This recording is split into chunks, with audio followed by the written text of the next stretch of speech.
If you want to learn how to keep a journal of your favorite wines in a way that's simple, useful, and won't judge you for giving 5 stars to Mad Dog 2020, this is your video! Hi, this is Pocket Wine School, where we talk wine without all the goofy wine speak.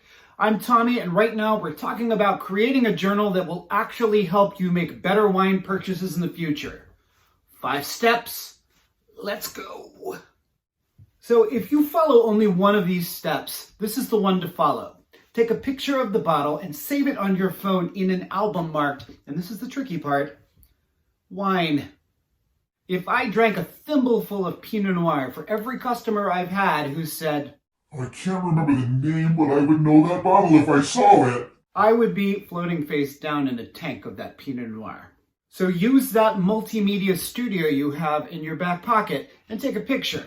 You don't have to snap the back label or anything. Just get the front label and its pretty picture and keep the camera steady enough to make sure that the name is crisp and readable. This will get more difficult as the evening progresses.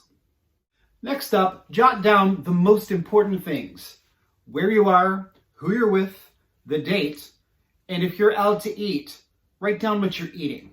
This information is as important as anything else you'll write down.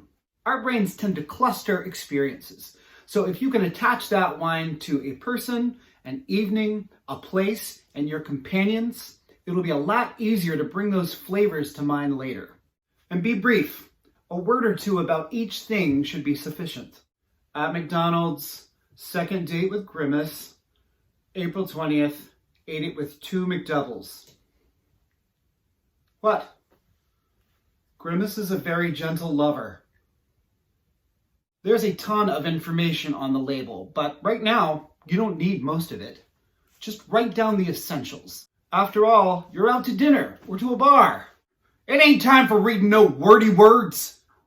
Write down the most obvious information about the name. If it's a branded wine like The Prisoner or Apothic Red, write that down. If it's a more classic, old world style wine, you'll need to write down the name of the producer as well as any other large text on the bottle. Again, if you've taken a clear picture of that bottle, all you need to have here is enough information to tie these notes to that bottle. It's also a pretty good idea to write down the country and the region too. And if they list the grapes on that bottle, all the better. Write that down. This will help you if you're out somewhere and they don't have or have never heard of the specific wine that you want. The wine world is pretty darn big, after all. If you know something general about that favorite wine, all you have to do is say, oh, I'm looking for a Sauvignon Blanc from the Loire Valley, or, oh, I'm looking for a fortified muscadine wine from the 7th pit of hell. You can write down the vintage year as well if you want to. In some cases, this can be very helpful, but don't stress about it unless this is a premium or a super premium wine. Most wine-producing regions have relatively stable vintages. Although that may change. And modern winemaking techniques give winemakers some of the tools they need to help compensate for a bad vintage. After all, a good vintage doesn't necessarily mean a good wine, nor a bad vintage a bad one. I just said nor. Very fancy. Last and truly least, you can jot down the price. But keep in mind that prices vary from place to place. A wine that costs $60 in a restaurant may cost $30 in a specialty wine shop, $25 in a supermarket, or $0 if you steal it from your uncle's wine cellar. Now we get to the good stuff. Your observations on the wine. Your brief observations on the wine. Brief. Now, if you're drinking by yourself, then 1, there's probably a hotline number for you to call, and 2, you have all the time you need to write extensive descriptions of the myriad aromas and flavors. But in most circumstances, we're out with people and we're focused on them, not on our own extensive writing skills. Say a word about the color, dark purple.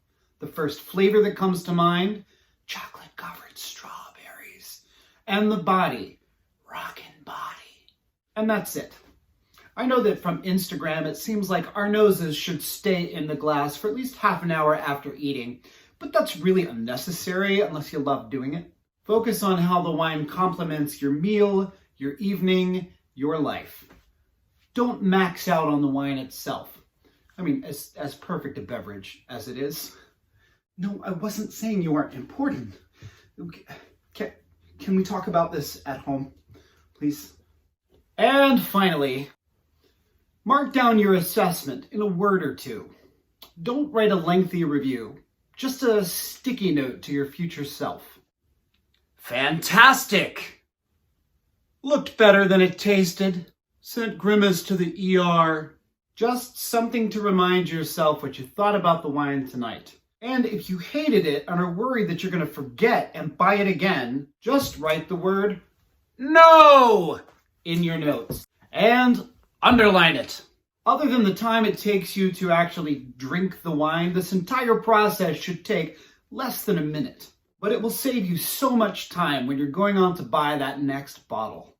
But even more than that, it'll teach you about your own wine tastes. And that will teach you about you. And what's more fascinating than that? The accordion. The accordion is more fascinating than that. Hey, I hope this video was helpful. If so, leave a like. And if you're interested in upping your wine game in simple, easy steps, subscribe to the Pocket Wine School for 2 new videos every week. Now, go rock out with your cork out.